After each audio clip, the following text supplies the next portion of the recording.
6 months of trouble-free daily riding and 6,000 kilometers. It's time to talk Royal Enfield Super Meteor 650 from Tehacher T Thailand.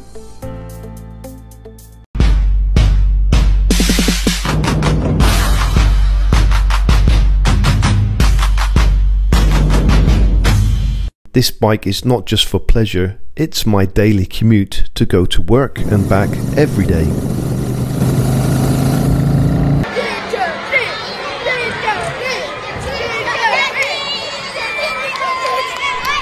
So it's not easy being an English teacher teaching English as a second language in 40-degree heat in Thailand sometimes, but this bike makes up for it on my morning and afternoon commute to and from work.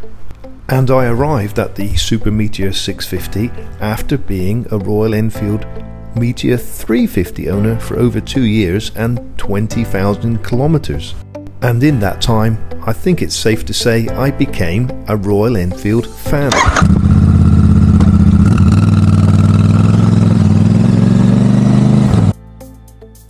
I trusted the brand and fell in love with the looks. And the designers came up trumps and made the bike even better looking than before. But on my first maiden voyage of 1,600 kilometers to Bangkok and back, I did have a few reservations. In all, I'm impressed with the engine, I'm impressed with the performance, I'm impressed with the cornering. I'm just not impressed with the comfort of the ride at high speed. Low speed, not a problem, but high speed, there is a problem. I did say to the wife, I'm not buying this bike for high speed. I just want to cruise as I did on my Meteor 350. I just want the power to overtake when needed. And it does that. It absolutely does that. But once you get a more powerful bike, you've got the tendency to ride it faster, right? So I either learn to slow down and have the comfort, or I speed up and need to change something. And that something was going to be changing to these YSS aftermarket shocks. Because one of the only things I was really not happy with the Meteor 650 was the rear suspension and how it easily bottomed out. Hitting potholes at high speed on this bike with the incorrect suspension settings is back crippling. And what really underlined to me that these units are not fit for purpose is my recent review of the Shotgun 650 and the Vulcan S650, both of which suspensions do work. The Vulcan 650S with its single monoshock extremely well. And the Shotgun works better because it's a floating suspended seat and it's got mid-pegs so you can absorb some of the shock with your legs. I felt passionate enough to make a separate video about the suspension on the Meteor 650, but it's still time for me now to upgrade to aftermarket shocks. And the reason I said was going to be YSS is because I've no longer chosen them. This is for a couple of reasons. First of all, I went to my local dealer. They said they weren't even available for the Super Meteor 650, even though that I knew that they were.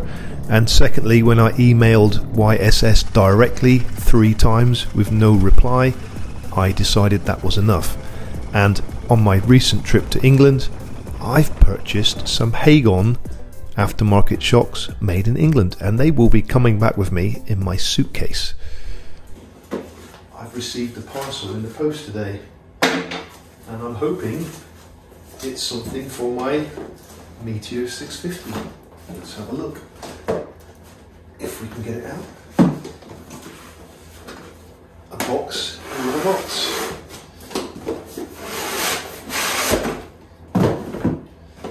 And there we go. That is what can put a smile on my face today. My Hagon aftermarket shock absorbers for my Meteor 650, which will be a future video.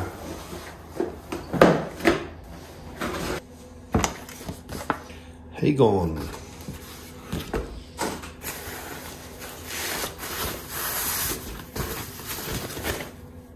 They do look good, right? They do actually look good, and they seem well built. So we can adjust the preload and we can adjust the recoil. and it's got progressive recoil with different springs here, unlike the originals. So I am hoping that this will be better suspension for my Royal Enfield Meteor 650, and it does come with its adjusting tools here as well. It wasn't cheap, I paid for it myself. It's not a sponsored video. Let's get these back to Thailand any day soon and see if they cope.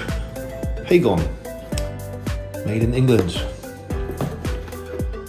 I would have tried YSS, but they didn't want to play ball with Tehacher T. So in 3 days' time, Tehacher T will be returning to Thailand for a new year, a new class, after visiting well-missed family here in England. But I will be looking forward to fitting these suspension units to my Meteor 650. It's time to make it my own. Make it yours, Royal Enfield.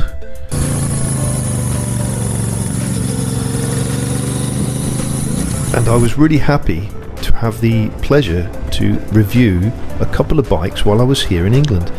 First of all was the Shotgun 650, and secondly the Himalayan 450.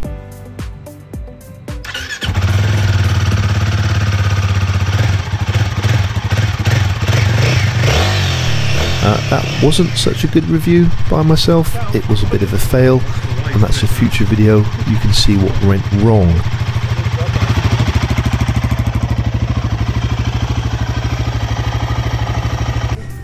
So from cold, wet and blustery England, it's now time to return to hot and humid Thailand. The Shotgun video is already out, and despite the weather conditions, it was a video I really enjoyed making.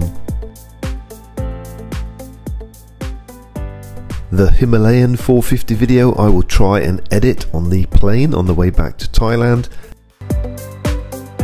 and the suspension video I will fit within a week of being there. So future videos to look forward to. As always, please like and subscribe to Tehacher T if you haven't already done so. Ride safe, and I look forward to seeing you in a video soon.